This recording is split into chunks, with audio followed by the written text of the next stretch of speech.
Hello అందరికీ welcome back to my channel. ఈరోజు వీడియోలో ఇంట్లోనే చాలా ఈజీగా పర్ఫెక్ట్గా ఎగ్లెస్ కేక్ని ఎలా ప్రిపేర్ చేయాలో ఈ వీడియోలో చూసేయండి. మీరు కూడా ఈ కేక్ని ట్రై చేసి ఎలా వచ్చిందో కామెంట్ సెక్షన్లో కామెంట్ చేయండి. ఒక మిక్సింగ్ బౌల్లోకి 1/2 కప్పు వరకు పెరుగును తీసుకొని దాన్ని విస్కర్ సహాయంతో స్మూత్గా అయ్యేంత వరకు మిక్స్ చేసేసుకోవాలి. తర్వాత ఇందులోకి 1 కప్ వరకు షుగర్ పౌడర్ని యాడ్ చేసుకొని షుగర్ పౌడర్ మొత్తం మెల్ట్ అయ్యేంత వరకు బాగా మిక్స్ చేసేసుకోవాలి. షుగర్ పౌడర్ మొత్తం మెల్ట్ అయిన తర్వాత ఇందులోకి 1 టీ స్పూన్ వరకు వెనిలా ఎసెన్స్ వేసుకొని మొత్తాన్ని బాగా మిక్స్ చేసేసుకోవాలి. ఇప్పుడు ఇందులోకి 1/2 కప్ వరకు వెజిటేబుల్ ఆయిల్ని వేసుకొని మొత్తాన్ని బాగా కలిసిపోయేలాగా మిక్స్ చేసేసుకోవాలి.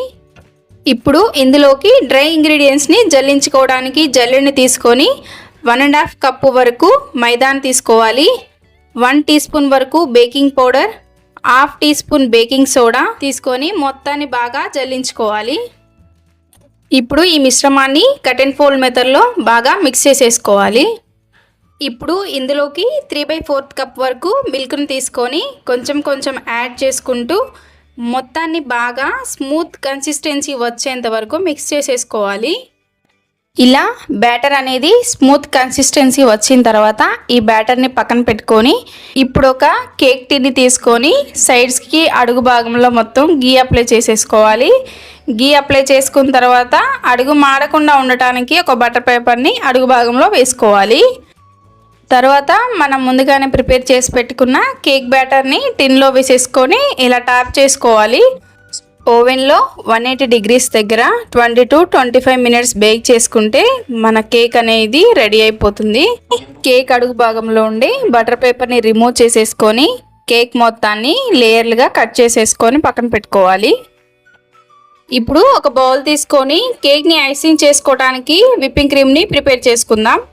1 kg వరకు విప్పింగ్ క్రీమ్ని తీసుకొని బీటర్తో బాగా బీట్ చేసుకోవాలి. ఈ విప్పింగ్ క్రీమ్ని 20 నుంచి 25 మినిట్స్ వరకు బీట్ చేసుకుంటే విప్పింగ్ క్రీమ్ అనేది స్టిక్ అవుతుంది. అలా స్టిక్ అయ్యి కింద పడిపోకుండా ఉన్నట్లయితే విప్పింగ్ క్రీమ్ అనేది రెడీ అయినట్లే. ఇప్పుడు కేక్ని డెకరేట్ చేసుకుందాం. కేక్ బేస్ని తీసుకొని అడుగున విప్పింగ్ క్రీమ్ అప్లై చేసుకొని 1 లేయర్ కేక్ని వేసుకొని షుగర్ సిరప్ అప్లై చేసుకున్న తర్వాత విప్పింగ్ క్రీమ్ని వేసుకొని మొత్తాన్ని బాగా స్ప్రెడ్ చేసుకోవాలి. విప్పింగ్ క్రీమ్లో మీకు నచ్చిన ఫుడ్ కలర్ని యాడ్ చేసుకొని 1 by 1 లేయర్ని సేమ్ ఇదే ప్రాసెస్లో అప్లై చేసుకుంటా వేసుకోవడమే. నేనైతే light red colour and white colour కాంబినేషన్లో ఇలా వేసేసుకున్నాను. ఇప్పుడు కేక్ పైన కేక్కి సైడ్స్ కూడా విప్పింగ్ క్రీమ్ని అప్లై చేసుకొని మొత్తాన్ని బాగా లెవెల్ చేసుకోవాలి.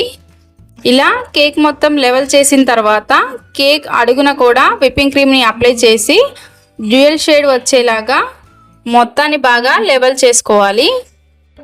ఇప్పుడు కేక్ అనేది రెడీ అయిపోయింది. మీకు నచ్చిన విధంగా కేక్ని డెకరేట్ చేసుకోవచ్చు. నేనైతే ఇక్కడ సింపుల్గా ఫ్లవర్స్తో డెకరేట్ చేశాను. నెక్స్ట్ రాబోతున్న క్రిస్మస్కి, న్యూ ఇయర్కి మీరు కూడా ఈ కేక్ని ట్రై చేసి ఎలా వచ్చిందో కామెంట్ సెక్షన్లో కామెంట్ చేయండి. ఈ వీడియో నచ్చినట్టయితే లైక్ చేసి మన ఛానల్ని సబ్స్క్రైబ్ చేయండి. Thank you for watching.